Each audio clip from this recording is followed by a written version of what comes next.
அல்லாஹ் சுப்ஹானஹு வ தஆலா உலகத்திலே பல்வேறுபட்ட இயற்கையான செயற்கையான நிகழ்வுகளை ஏற்படுத்திக் கொண்டிருக்கிறார். குறிப்பாக சர்வதேசத்திலே பல்வேறுபட்ட நாடுகளிலே இயற்கை அனர்த்தம் என்கின்ற பேரிலே பல்வேறுபட்ட நிகழ்வுகளை படிப்பினைக்காக, எங்களுடைய சிந்தனைகளுக்காக, அல்லாஹ்வின் பக்கம் மக்கள் திரும்பிவிட வேண்டும் என்பதற்காக சிலர்களுக்கு தண்டனையாக, சோதனையாக அவைகளை நிகழ்த்திக் கொண்டிருக்கிறார். அதே நேரம் அல்லாஹ்வை நம்பிய, அல்லாஹ்வை ஏற்றுக்கொண்ட, கலிமா லா இலாஹ இல்லல்லாஹ் முஹம்மதுர் ரசூலுல்லாஹ் என்று சொன்ன ஒரே காரணத்திற்காக முஸ்லிம் சமூகம் கொலை செய்யப்படுகின்ற மிக மோசமான நிகழ்வுகளும் சர்வதேசத்திலே அரங்கேறிக் கொண்டிருக்கின்றன. காசாவுடைய பகுதி, பலஸ்தீனுடைய பூமி ஒரு வருடத்தை கடந்து 2 வருடங்களை நெருங்குகின்ற ஒரு சூழ்நிலை, படுபயங்கரமான ஒரு நிலை. முஸ்லிம்களுடைய பூமிகள் சூறையாடப்பட்டு கொலை செய்யப்படுகின்ற, படுகொலை செய்யப்படுகின்ற ஒரு நிலை நாங்கள் அவதானித்துக் கொண்டிருக்கிறோம். கண்ணியமான பெரியவர்களை, சகோதரர்களே, அதே போன்றுதான் இப்போது எமது அயல் நாடுகளான 2 நாடுகளுக்கு இடையில் மிகப்பாரிய ஒரு போர் இப்போது ஆரம்பமாக இருக்கிறது. எனவே அல்லாஹ்விடத்திலே நாங்கள் எங்களால் முடியுமான பிரார்த்தனை, இந்த முஸ்லிம் சமூகம், முஸ்லிம்கள், கலிமா சொன்னவர்கள் பாதுகாக்கப்பட வேண்டும். அவருடைய உயிர்கள், உடைமைகள், பொருளாதாரங்கள், பள்ளிவாயல்கள், வீடுகள் இவைகள் பாதுகாக்கப்பட வேண்டும் என்கின்ற பிரார்த்தனையை நாங்கள் எங்களுடைய தொழுகைகளிலே விசேடமான எங்களுடைய பிரார்த்தனைகளாக நாங்கள் அமைத்துக் கொள்ள வேண்டும். ஏழை கண்ணியமான பெரியவர்களே, சகோதரர்களே, ஒவ்வொரு நிகழ்வுகளுக்கு பின்னாலும் அல்லாஹ் சுப்ஹானஹு வ தஆலா பல்வேறுபட்ட கைராத்துகளை, நலவுகளை அல்லாஹ் வைத்திருக்கிறார். இதுதான் ஒவ்வொரு முஸ்லிமுடைய நம்பிக்கையும் அவனுடைய ஈமானுடைய அம்சமாகவும் இருக்கிறது. எனவே நாங்கள் அல்லாஹ்வை,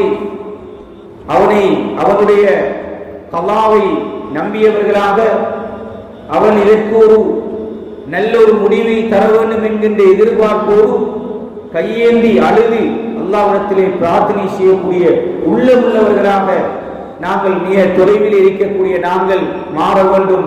அதற்காக பிரார்த்தனை செய்ய வேண்டும். எனவே அல்லாஹ் சுப்ஹானஹு வ தஆலா இதற்கு பின்னால் மறைத்து வைத்திருக்கின்ற மறைவான விடயங்கள் பற்றிய அறிவு எங்களுக்கு இல்லை.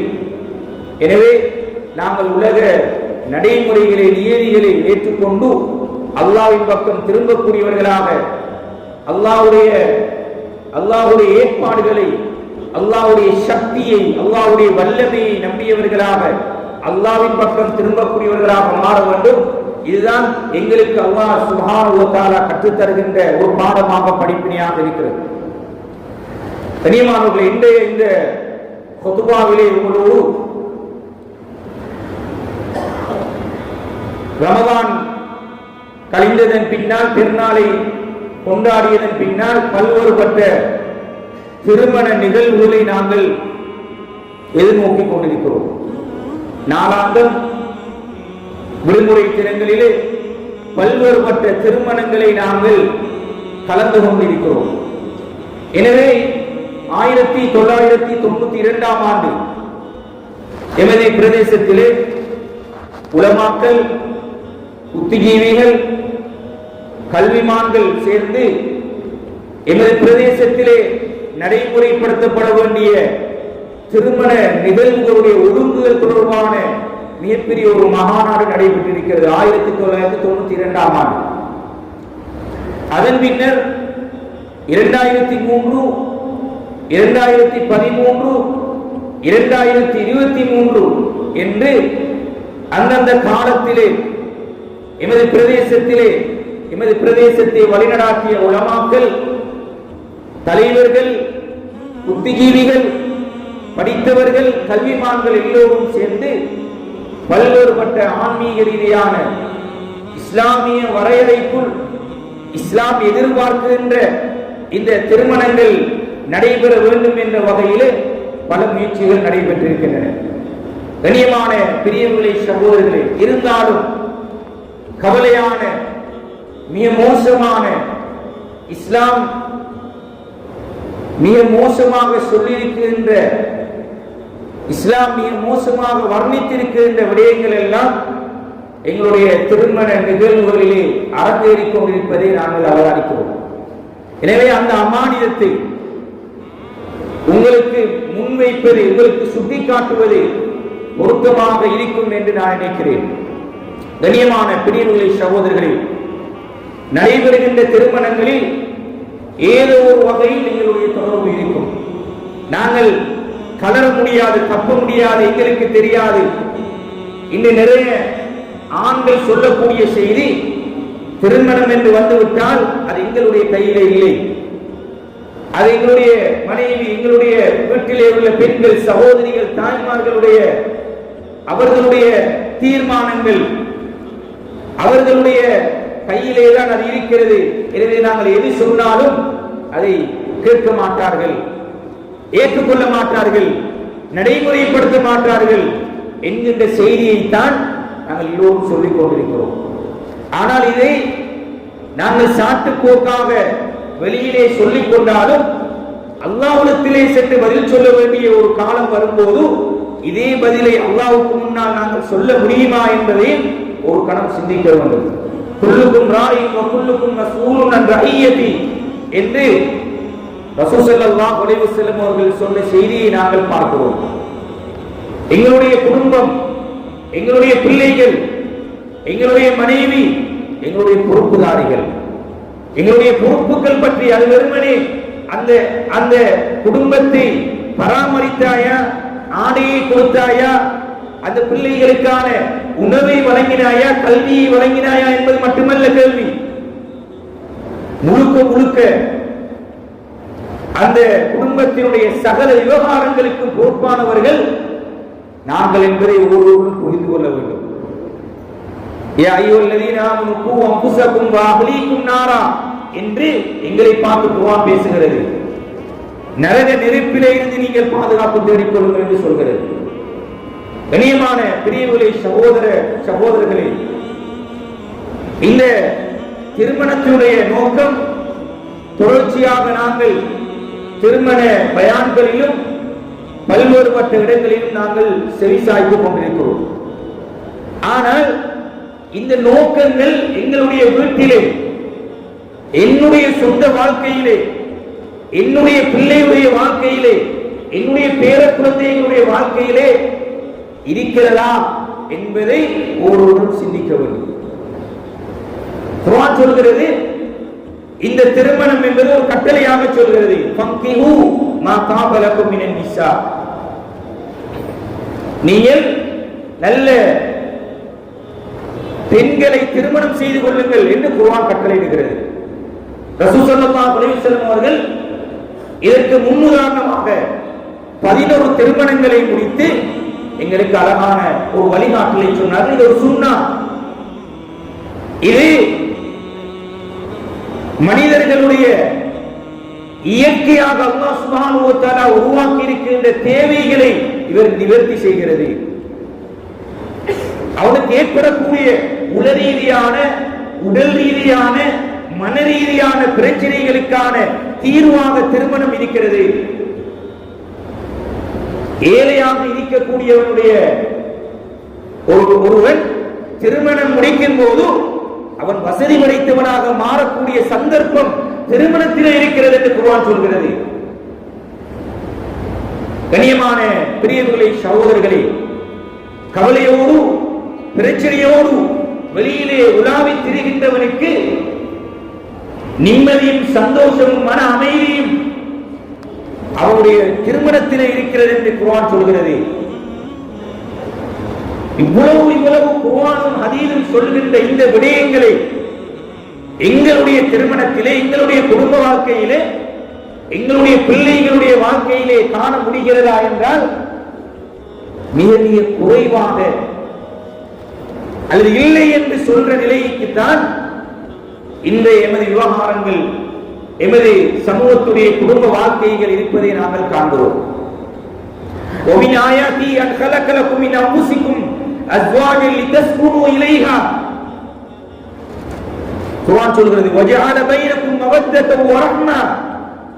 உடல் ரீதியான பிரச்சனையா, உள ரீதியான பிரச்சனையா, சந்தோஷம் இல்லாமல் இருக்கிறதா, உங்களுக்கு அதுக்கான தீர்வு உங்களுடைய திருமணத்தில் இருக்கிறது என்று குர்ஆன் சொல்கிறது. கண்ணியமான பெரியவர்களே, சகோதரர்களே, திருமணம் ஒரு மனிதனுடைய ஆசா பாசங்களை கட்டுப்படுத்தி ஆபாசங்களின் பக்கமும் விரசங்களின் பக்கமும் ஒரு மனிதன் செல்வதை தடுக்கின்ற மிகப்பெரிய ஒரு ஆயுதமாக ரசூல் ஸல்லல்லாஹு அலைஹி வஸல்லம் திருமணத்தை சொன்னார்கள். ஃபைன்னஹு அகது லில்பஸர் வ அஹ்ஸனு லில்ஃபர்ஜ் என்றார்கள். அவருடைய பார்வையை அது பாதுகாக்கும், அவருடைய பார்வையை அது தாழ்த்தும், அவருடைய மறைவான மர்மஸ்தானத்தை அது பாதுகாக்கும் என்றார்கள் ரசூல் ஸல்லல்லாஹு அலைஹி வஸல்லம். ஆனால் கவலையான செய்தி, திருமணத்துக்கு பின்னர் தான் மிக மோசமான நடத்தை சார்ந்த பல்வேறுபட்ட பிரச்சனைகளுக்கு கணவனும் மனைவியும் ஆளாக்கப்படுகின்ற நிலையை நாங்கள் பார்க்கிறோம். எமது காதி நீதிமன்றத்திலே 2019 ஆண்டு தொடக்கம் 2024 வரைக்குமான ஒரு கணக்கெடுப்பை செய்திருக்கிறார்கள். எவ்வளவு விவாகரத்துக்கு பதிவு செய்திருக்கிறார்கள். அதிலே குறிப்பாக தலாக், ஆண்கள் விவாகரத்துக்கு விண்ணப்பித்ததை விடவும் பெண்களுடைய தரப்பிலே இருந்து விவாகரத்துக்கு பசங்களுக்கு உள்ளுக்கு விண்ணப்பித்த விகிதம் மிக மிக அதிகமாக இருக்கிறது. நான் வெறுமனே கட்டுக்கதை அல்ல, என்னிடத்திலே பட்டியல் இருக்கிறது. கண்ணியமான பெரியவர்களே, சகோதரர்களே, இந்த வருடம் 2025 இந்த ஜனவரி முதல் இந்த 5ஆம் மாதம் வரைக்கும் 37 வழக்குகள் புதிதாக ஆண்களுடைய தரப்பிலும் 102 வழக்குகள் பெண்களுடைய தரப்பிலும் விண்ணப்பிக்கப்பட்டிருக்கிறது. கண்ணியமான பெரியவர்களே, சகோதரர்களே, ஆனால் நாங்கள் பரவலாக சொல்வது போன்று எமது சமூகத்திலே விவாகரத்துடைய விகிதம் அதிகரித்திருக்கிறதா என்றால் நிச்சயமாக இல்லை, நிச்சயமாக இல்லை. விவாகரத்துக்கு விண்ணப்பிக்கிறார்கள், ஆனால் விவாகரத்து பெற்ற தொகையை பார்க்கும் போது மிக மிக குறைவாக இருக்கிறது. இந்த புரிதல் எங்களுக்கு இருக்க வேண்டும். பரவலாக எல்லோரும் பேசிக் கொள்வது விவாகரத்து பெற்று விட்டார்கள், நிறைய விவாகரத்துகள் நடைபெற்றுக் கொண்டிருக்கின்றன. இல்லை, விவாகரத்துடைய விகிதம் மிக மிக குறைவு. 2019 ஆண்டு சுமார் 308 விவாகரத்து வழக்குகள் பதிவு செய்யப்பட்டு அதில் 60 வழக்குகள் தான் விவாகரத்து பெற்றிருக்கின்றன. 2021 ஆண்டு 836 வழக்குகள் விவாகரத்துக்காக விண்ணப்பித்து அதில் 57 வழக்குகள் தான் விவாகரத்து பெற்றிருக்கின்றன. ஆனால் கவலையான செய்தி என்னவென்றால், இந்த விவாகரத்துக்கு விண்ணப்பிக்கின்ற சகோதர சகோதரிகளுடைய விகிதாசாரம் அதிகரித்திருக்கிறது. வழக்குக்கு போவது, வழக்குக்கு தீர்ப்பு வழங்குவது ஒரு பக்கம் இருக்க, குடும்ப வாழ்க்கையை வாழ முடியாமல், வாழ தெரியாமல், இது காதி நீதிமன்றத்துடைய கணக்கெடுப்பு மட்டும். இது அல்லாமல் எத்தனை குடும்பங்களிலே நாங்கள் குடும்பங்களை சேர்த்து வைத்திருக்கிறோம். எமது குடும்ப உறவுகளில் எத்தனை குடும்பங்களிலே பிணக்குகள் ஏற்பட்டு அவைகளை நாங்கள் சேர்த்து வைத்திருக்கிறோம். பள்ளி வாயில்களுக்கு, காதி நீதிமன்றங்களுக்கு செல்லாமல் எத்தனை வழக்குகள் வருகின்றன. எங்களுடைய திருமண பள்ளி வாயில்கள் முஸ்லிம் நிறுவனங்களின் சம்மேளனத்துடைய திருமண நல்லிணக்க சபைக்கு ஒவ்வொரு வாரமும் எத்தனை வழக்குகள் வருகின்றன. கண்ணியமான பெரியவர்களே, சகோதரர்களே, என்ன சொல்ல வருகிறோம் என்றால், வாழ தெரியாமல் வாழ முடியாமல் இவர் சமூகத்தில் இருக்கின்ற பல்லாயிரக்கணக்கான குடும்பங்கள் தட்டு தடமாறிக் கொண்டிருக்கின்றன. குறிப்பாக இளம் வயதிலே உள்ளவர்கள், அண்மையிலே திருமணம் முடித்தவர்களுடைய 6 மாதங்கள், 1 வருடம், 2 வருடத்திற்குள் அந்த திருமணத்தை கொண்டு செல்ல முடியாத நிலைக்கு எமது சகோதர சகோதரிகள் மாறியிருக்கிறார். கண்ணியமான பிரிவுகளை சகோதரி, இதற்கு மிக பிரதானமான 2 காரணங்களை நாங்கள் அடையாளப்படுத்தி இந்த குதுபாவை நிறைவு செய்ததாக நினைக்கிறேன். பிரச்சனைகளை சொல்வது நோக்கம் அல்ல, அதற்கான தீர்வை தேட வேண்டும். ஏன் இந்த பிரச்சனை உருவாகி இருக்கிறது? கடந்த காலங்களை விடவும் ஏதோ ஒரு வகையில் அதிகமானவர்கள் குடும்பமாக வாழ்ந்து முடித்து விட்டோம்.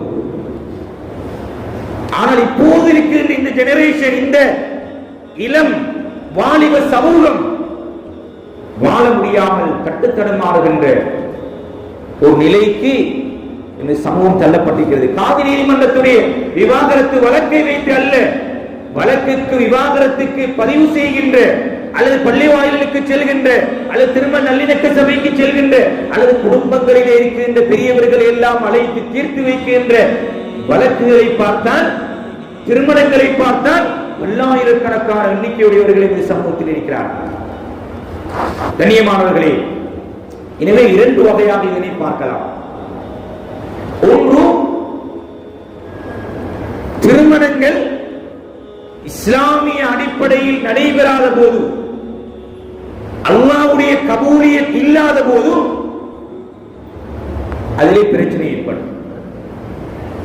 வாழ்க்கையிலே பொதுவாக உங்களுக்கு தெரியும், எதை செய்தாலும் அல்லாஹ்வுடைய அங்கீகாரம் இருக்கவன், அல்லாஹ்வுடைய கபூலியத், யாருடைய பெயர் யாருடைய புகழ் அல்ல, அல்லாஹ்வுடைய எங்களை படைத்தவனுடைய ரப்புடைய பொருத்தம், அங்கீகாரம், கபூலியத் எங்களுக்கு இருக்கவன் இல்லாத போது அது கொடுக்கல் வாங்கலாக இருக்கலாம், குடும்ப வாழ்க்கையாக இருக்கலாம், சமூகம் சார்ந்த அம்சமாக இருக்கலாம், எதுவாக இருந்தாலும் ஒரு சந்தர்ப்பத்திலே முட்டிக் கொண்டிருக்கும். அல்லாஹ்வுடைய கபூலியத் மிக பிரதானமானது. இதனால்தான் ரசூல் ஸல்லல்லாஹு அலைஹி வஸல்லம் அவர்கள் மிக சுருக்கமாக சொன்னார்கள், உங்களுடைய திருமணங்களை மிக எளிமையாக ஏழ்மையாக உங்களுடைய விரலுக்கு ஏற்ற வீக்கத்தின் அடிப்படையில் அதனை செய்து கொள்ளுங்கள், அதிலே பரக்கத் இருக்கிறது என்றார்கள் ரசூல் ஸல்லல்லாஹு அலைஹி வஸல்லம்.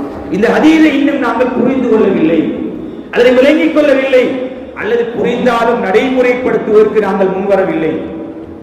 கண்ணியமான பெரியவர்களே, சகோதரர்களே, எனவே திருமணம் அதனுடைய நோக்கம், அதனுடைய எதிர்பார்ப்பு இன்று இல்லை.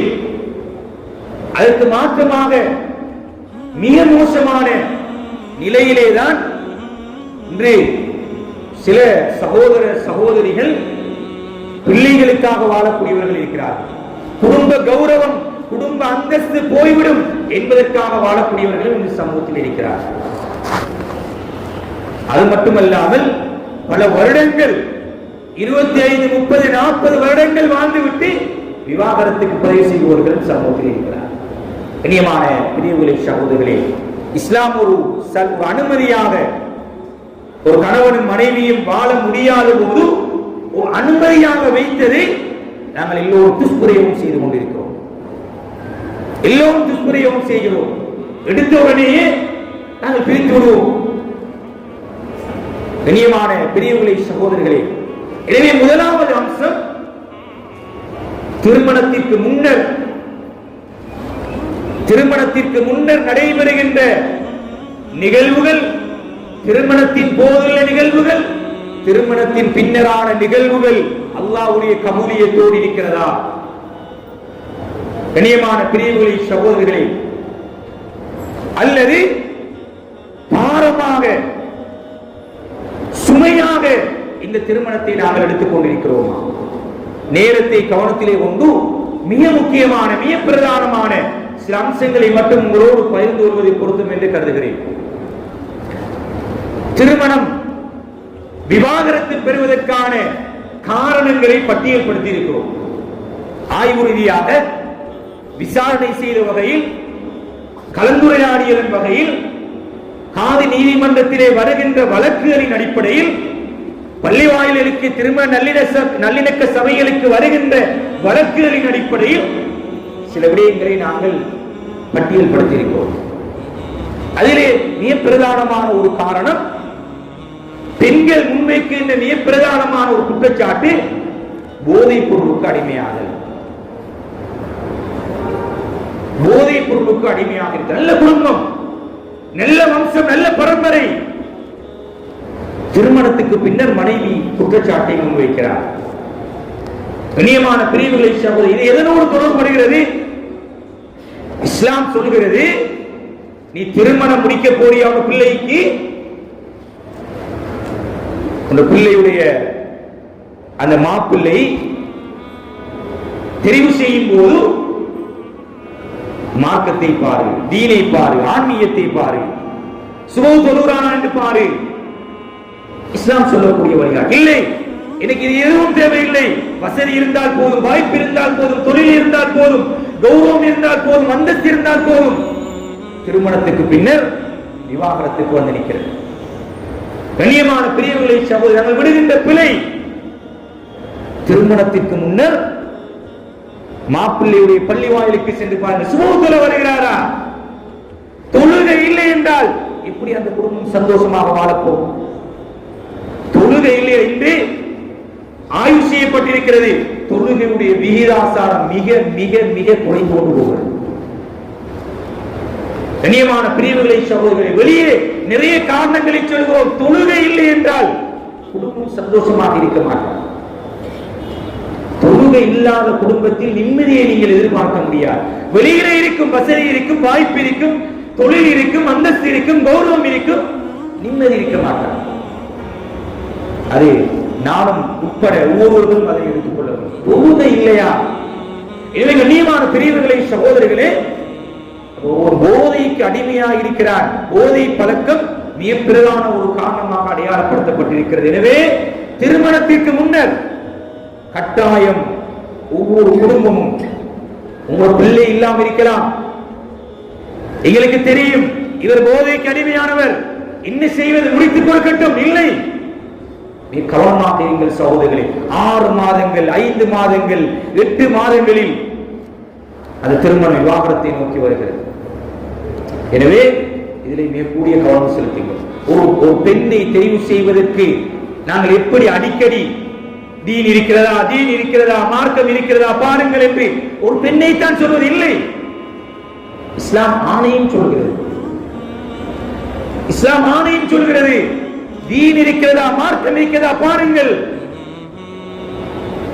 தொழில், அவருடைய அந்தஸ்து, கௌரவம், அவருடைய தொழில், அவருடைய வியாபாரம், அதை பார்க்க வேண்டாம் என்று சொல்லவில்லை. அதை பார்க்க வேண்டும். குழு இருக்க வேண்டும், பொருத்தம் இருக்க வேண்டும், பொருத்தப்பாடு இருக்க வேண்டும், அதையெல்லாம் இஸ்லாம் சொல்கிறது. ஆனால் மிக பிரதானமாக தீன் இருக்கிறதா என்று பாருங்கள். நல்ல வம்சம், நல்ல குடும்பம், எத்தனையோ சம்பவங்கள் எங்களிடத்தில் இருக்கிறது. நல்ல வம்சத்தை சேர்ந்தவர்கள், பேரும் புகழோடும் சமூகத்திலே வாழக்கூடியவர்களுடைய பிள்ளைகளை பார்த்தால் போதைக்கு அடிமையாக இருக்கிறது. எல்லோரும் நல்ல வந்த விடயங்களை சொல்கிறோம். எனவே கண்ணியமானவர்களே, அதிலே கவனம், தீனை பார்க்க வேண்டும், மார்க்கத்தை பார்க்க வேண்டும். இரண்டாவது நாங்கள் அடையாளப்படுத்திய மிக பிரதானமான அம்சம் புரிந்துணர்வு இல்லை. கணவனுக்கும் மனைவிக்கும் மத்தியில் ஒரு பெண் என்றால் யாரு, ஒரு ஆண் என்றால் யாரு என்கின்ற பொதுவான அறிவு, பொது அறிவு கூட இல்லாத நிலையில் இந்த திருமணங்களை முடித்து ஒரு காலத்திலே வயது முதிர்ந்தவர்கள், மூத்த வாப்பாமார்கள், பெண் மூத்தம்மாமார்கள் அவர்களை அழைத்து சொல்வார்கள், திருமணம் என்றால் இதுதான், இதுதான் குடும்ப வாழ்க்கை, இப்படித்தான் வாழ வேண்டும். அந்த நடைமுறை இப்போது எங்க இருக்கிறது தெரியாது. இது ஒரு பிரச்சனையா, இது ஒரு பிரச்சனையா என்று கேள்வி கேட்கின்ற அளவுக்கு வந்து நிற்கிறார்கள். உடனடியாக சுமூகமாக புரிந்துணர்வோடு தீர்க்கப்பட வேண்டிய எத்தனையோ விடயங்களுக்காக நீதிமன்றங்களையும் பள்ளி வாயில்களையும் சம்மேளனத்தையும் நாடுகின்ற மிக கவலையான சம்பவங்களை நாங்கள் கண்கூடாக பார்த்துக் கொண்டிருக்கிறோம். கண்ணியமான பிரிவுகளை சகோதரர்களே, இதற்கு என்ன வழி? பிரச்சனையை சொல்வதல்ல. கட்டாயம் திருமணத்திற்கு முன்னரான ஒரு குடும்ப வாழ்க்கை தொடர்பான அறிவு ஒவ்வொரு இளைஞனுக்கும் ஒவ்வொரு பெண்ணுக்கும் மணப்பெண்ணுக்கும் கொடுக்கப்பட வேண்டும். சில இடங்களிலே திருமணத்துக்கு முன்னரான உளவல வழிகாட்டல் ஆலோசனை என்கின்ற பேரிலே பெண்களுக்கு நடைபெறுகிறது. ஆண்களுக்கு எங்கே இருக்கிறது? ஆண்களுக்கு எங்கே நடைபெறுகிறது? திருமண பயான்கள் அல்ல, ஆழமாக பெண்களுடைய குணாதிசயங்கள். ஒரு ஆண் 5 ஆண் சகோதரர்களோடு பிறந்து வளர்ந்த ஒரு ஆணுக்கு எப்படியுமே ஒரு பெண்ணை பற்றிய பெண்ணுடைய இயல்பு, பெண்ணுடைய குணாதிசயம், பெண்ணுடைய எப்படி பேசுவாள், எப்படி கதைப்பாள், எப்படி கோபப்படுவாள், எப்படி சொல்லுவாள், எப்படி இருப்பாள் என்று அறிவிக்க மாட்டார். படிக்க வேண்டும், அறிய வேண்டும். எனவே கண்ணியமான பெரியவர்களே, சகோதரர்களே, இதற்கான தீர்வாக பள்ளி வாயில்கள், இந்த பள்ளி வாயில்களோடு நாங்கள் ஜெமியாவினால் கதைத்திருக்கிறோம். திருமணத்துக்கு முன்னரான ரமலானுக்கு முன்னர் நாங்கள் பேசியிருக்கிறோம். இந்த நிர்வாகத்தோடு சகல பள்ளி வாயில்களிலும் அல்லது குறிப்பாக ஜும்மா பள்ளி வாயில்களில் கட்டாயமாக பிரச்சனையை சொல்வது நோக்கமல்ல, தீர்வாக சகல வாலிபர்களுக்கும் ஒரு நாள் அல்லது ஒரு 5 மணி நேரம் ஒரு தனியான வகுப்பாக நடாத்த அறிவு கொடுக்கப்பட வேண்டும். எப்படி ஒரு வியாபாரத்தை ஆரம்பிக்கும் போது அது தொடர்பான அறிவை படிக்கிறோமா இல்லையா? ஹஜ்ஜுக்கு செல்லும் போது ஹஜ்ஜுடைய பயான் என்ற பேரில் நாங்கள் 5 நாள் 4 நாட்கள் தயாராகிறோமா இல்லையா? கண்ணியமான பெரியவர்களே, சகோதரர்களே, திருமணத்துக்கு தயாராக வேண்டும். ஒவ்வொரு வாலிபனும் ஒவ்வொரு பெண்ணும் தயாராக வேண்டும். இல்லாத பட்சத்தில் இதற்கான தீர்வை உங்களால் கொண்டு வர முடியாது. காரணம், தொழில்நுட்ப AI தொழில்நுட்பத்திலே நாங்கள் வாழ்ந்து கொண்டிருக்கிறோம். பல சிந்தனைகளோடு நாங்கள் வாழ்ந்து கொண்டிருக்கிறோம். படங்களையும் நாடகங்களையும் சீரியல்களையும் பார்த்து இதுதான் வாழ்க்கை என்று கற்பனை செய்து கொண்டிருக்கின்ற உலகத்திலே வாழ்ந்து கொண்டிருக்கிறோம். அந்த அறிவு கொடுக்கப்பட வேண்டும். அடுத்ததாக நாங்கள் அடையாளப்படுத்திய மிக முக்கியமான ஒரு பிரச்சனை பாலியல் ரீதியான பிரச்சனை. கணவன் குடும்ப உறவில் ஈடுபடுவதில் இருக்கின்ற பல்வேறுபட்ட பிரச்சனைகள் அதே காதி நீதிமன்றத்தை நோக்கி வந்து கொண்டிருக்கிறது. இஸ்லாமும் மிக பிரதானமான அம்சமாக இதை சொல்லியிருக்கிறது. கண்ணியமான பிரிவுகளை, சகோதரர்களே, அதற்கு காரணமாக நாங்கள் பார்க்கும் போது திருமணத்திற்கு முன்னர் அந்த வாலிபனுடைய நடத்தை சார்ந்த அம்சங்களிலே பல்வேறுபட்ட குளறுபடிகளை நாங்கள் அவதானிக்கிறோம். அவனுடைய ஆபாசம், விரசம், அந்த சிந்தனை, அந்த நடைமுறை, அந்த நடத்தை குடும்ப வாழ்க்கைக்கு பின்னால் பாலியல் ரீதியான பிரச்சனையை முன்னிறுத்தியிருக்கிறது. மனைவி எனக்கு வேண்டாம், வாழ முடியாது என்று நிலைக்கு வந்திருக்கிறார். எனவே கண்ணியமான பெரியவர்களே, சகோதரர்களே, இதுவும் வாலிபர்கள் கவனம் செலுத்த வேண்டிய, அந்த வாலிபர்களுக்கான அறிவூட்டல் நிகழ்ச்சியிலே சொல்லப்பட வேண்டிய மிக பிரதானமான ஒரு அம்சம். இது மிக தெளிவாக பேசப்பட வேண்டும். இது மிம்பர் மேடை பொருத்தமில்லை என்று கருதுகிறேன். கண்ணியமான பெரியவர்களே, சகோதரர்களே, அடுத்த மிக முக்கியமாக அடையாளப்படுத்திய பிரச்சனை 3ஆம் நபருடைய தலையீடு. கணவனும் மனைவியும் வாழ்வதற்கு தயார், எந்த பிரச்சனையும் இல்லை. கணவனுடைய தரப்பு அல்லது மனைவியுடைய தரப்பு வாழ்வதற்கு விடுகிறார்கள். அவருடைய சொந்த அல்லது சுய லாபங்களுக்காக அல்லது தற்பெருமைகளுக்காக இந்த தன்னுடைய பிள்ளையை வாழ விடாமல் தடுக்குகின்ற நிறைய வழக்குகளை நாங்கள் முன்னோக்கி கொண்டிருக்கிறோம். விசாரித்தால் எந்த பிரச்சனையும் கிடையாது, நாங்கள் சந்தோஷமாக இருக்கிறோம். ஏன் அப்படி என்றால் காதி நீதிமன்றத்துக்கு வந்தீர்கள், நாங்கள் நிர்பந்திக்கப்பட்டு வந்திருக்கிறோம். தனியாக அழைத்து பேசும்போது சொல்கின்ற வார்த்தைகள். கண்ணியமானவர்கள், எதற்காக திருமணம் முடித்துக் கொடுக்கிறோம்? மூத்து வரைக்கும் வாழ்வதற்கு ஏன் எங்களுடைய தலையீடு? கண்ணியமான பிரியவழி சகோதரர்கள், எனவே இந்த 3ஆம் தரப்பினுடைய தலையீடையும் நாங்கள் அவதானிக்கிறோம்.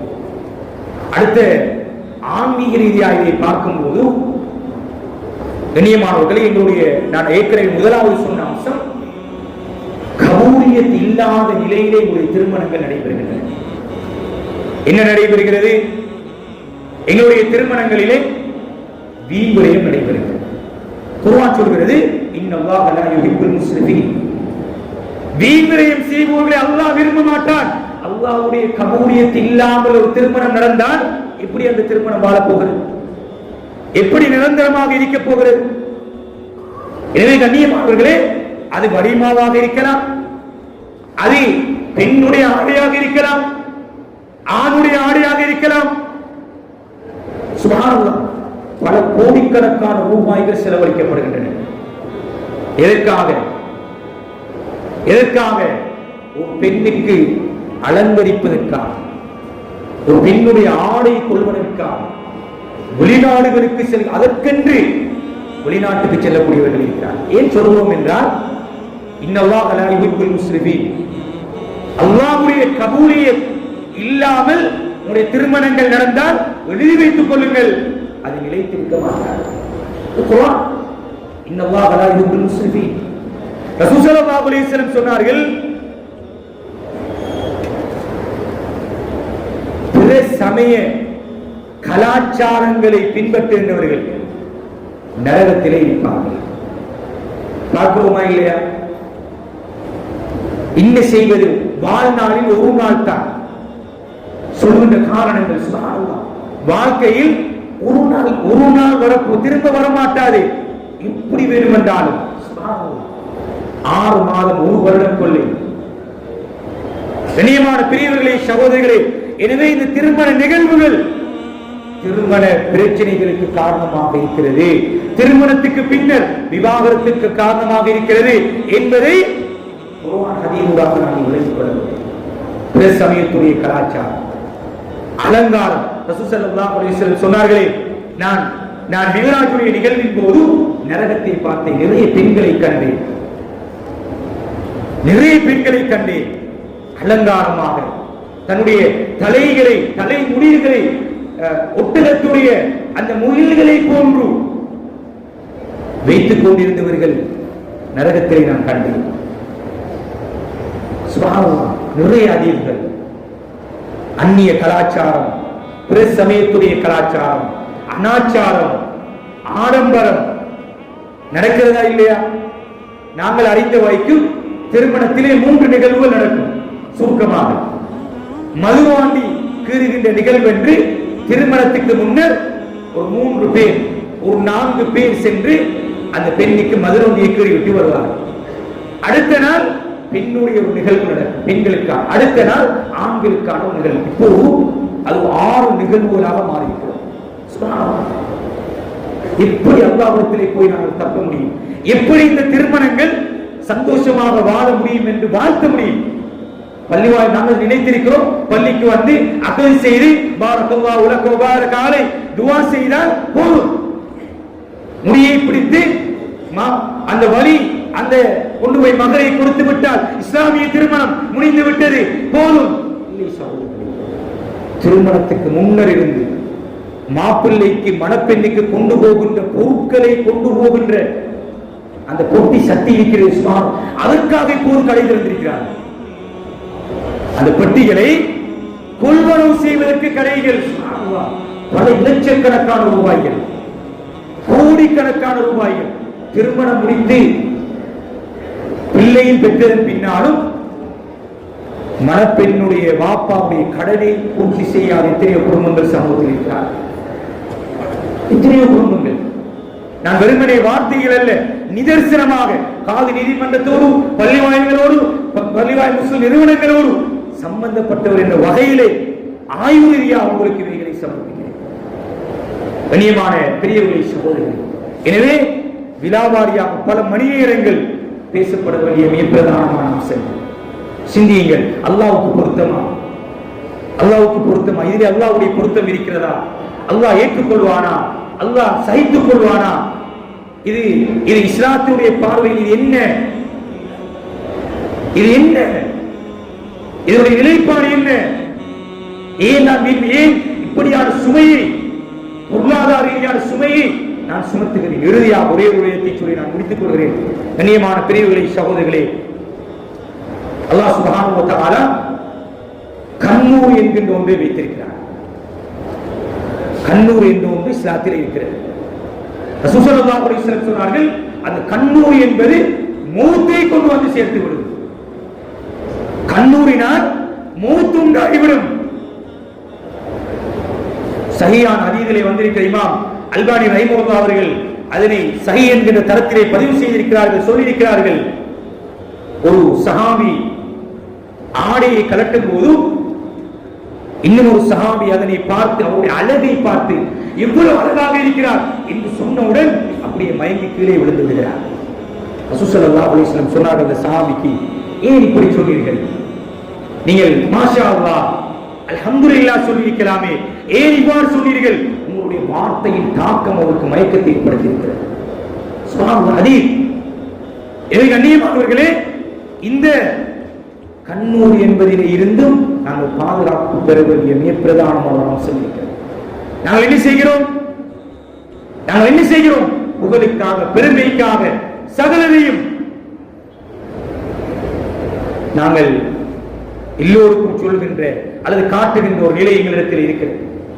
எனவே இதற்காக பல்லாயிரக்கணக்கான ரூபாய்கள் செலவழித்து வீடியோக்கள் எடுக்கின்ற, புகைப்படங்கள் எடுக்கின்ற ஒரு நிலை உருவாகி இப்போது அதனை ஒரு மனைவியும் கணவனும் இருக்கின்ற அந்தரங்கமான நிலைகளை கூட முத்தமிடுகின்ற, கட்டி அணைக்கின்ற நிலைகளை புகைப்படங்களாக சமூக வலைதளங்களிலே பதிவு செய்கின்ற மிக மோசமான கலாச்சாரம் சமூகத்தில் உருவாகிவிட்டது.